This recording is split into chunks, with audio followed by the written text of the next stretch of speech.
Hello, dear students of class 10th. Today our topic is administration of Delhi Sultanate. When we talk about administration of Delhi Sultanate, the first name comes in the mind of Sultan because Sultan was the head of Delhi Sultanate. Delhi Sultanate was not a secular state, it was a theocratic state which propagated Islam and maintained Islam. And Sultan was the head of the state. The tradition of acquiring the title of Sultan was started by Turkish rulers. And Mahmud Ghazni was the first ruler who assumed this title first time. The word of the Sultan was the law. Sultan had all the powers irrespective of political as well as religious in his hands. He used all the religious and political powers. He had all the powers in his hand. He was the supreme commander of the state. He was the chief justice as well as he was the head of the political and religious matters and affairs. We can say he was not only chief justice of the state but he was religious and political commander in absolute terms. Some people call him a despot because there was no control over his power. But it was expected from Sultan to adhere to the advice of the ulemas. But in some cases, Alauddin Khilji and Muhammad bin Tughlaq, they did not follow the advice of the ulemas. During the last days of Muhammad bin Tughlaq, he had to follow because he had done something, not only something, but he had committed many mistakes. So, to please the ulemas, he followed the advice of he followed the command of the ulemas. Now, the second pillar in the administration of Delhi Sultanate rest over the shoulders of amirs, the aristocrats, the nobles. The nobles influences the power of Sultan. They helped in day-to-day administration of Sultan. During the time of Iltutmish, there were 40 nobles. There was a band of 40 nobles, popularly known as Chehargani, who helped in the administration of Delhi Sultanate. These nobles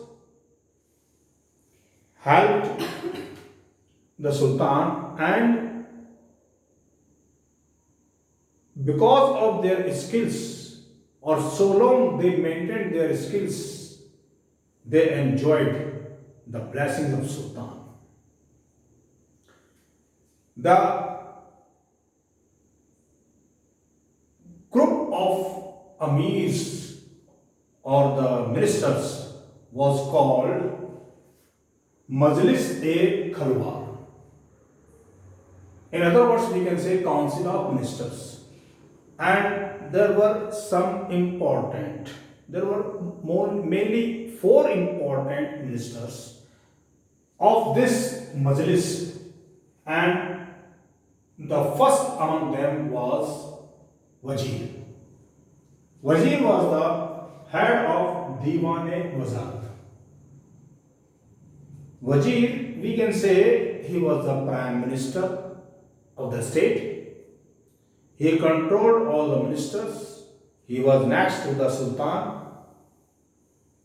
He controlled not only ministers but controlled and but acted as the bridge between the Sultan and his subjects. He informed Sultan about the problems of the state, about the problem of the subjects. He was the advisor of the Sultan also. But he had some other powers also. He was the head of the Department of Finance. So, Wazir not only looked after the administration, but he looked after the finances of the state also. The state, based upon the collection of revenue, the administration of the state was based upon the collection of the revenue, and there were mainly 5 types of taxes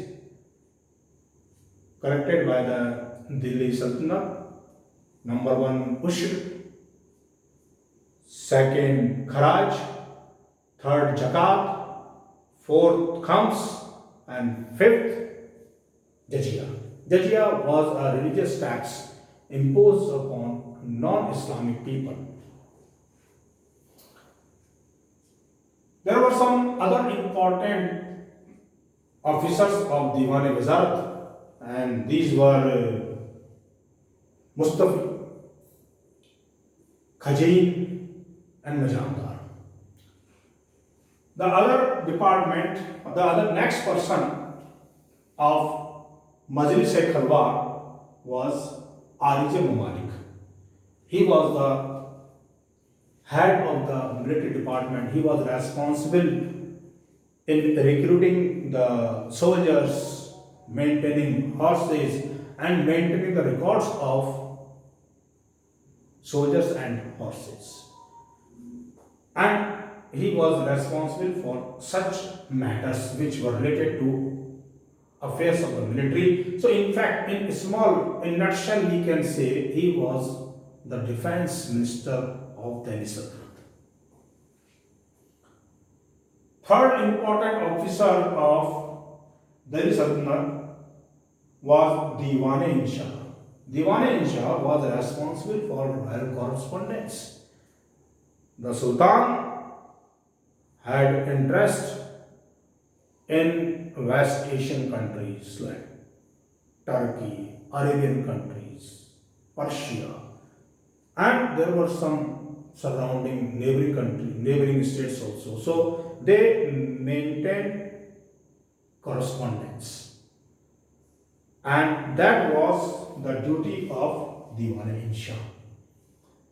They not only maintained royal correspondence, but they also prepared the draft of the rules and regulations and laws made by the state, and they kept the record of that also.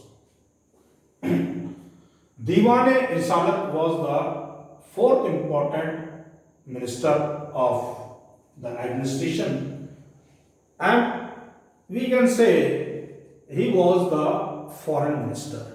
As this was the finance minister, this was the defense minister, this was the communication minister, and we can say for Diwan-e-Risalat, he was the foreign minister.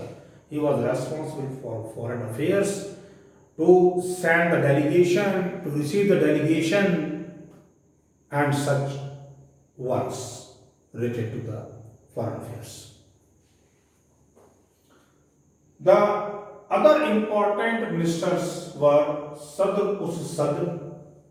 He was responsible for the religious department, and his main work was to observe and be watchful over the Muslims, whether they follow the Sharia or not, whether they follow the Muslim personal law or not, and to check whether the Muslims are observing daily 5 namaz or not, or a common Muslim is observing during the Ramzan period fast or not.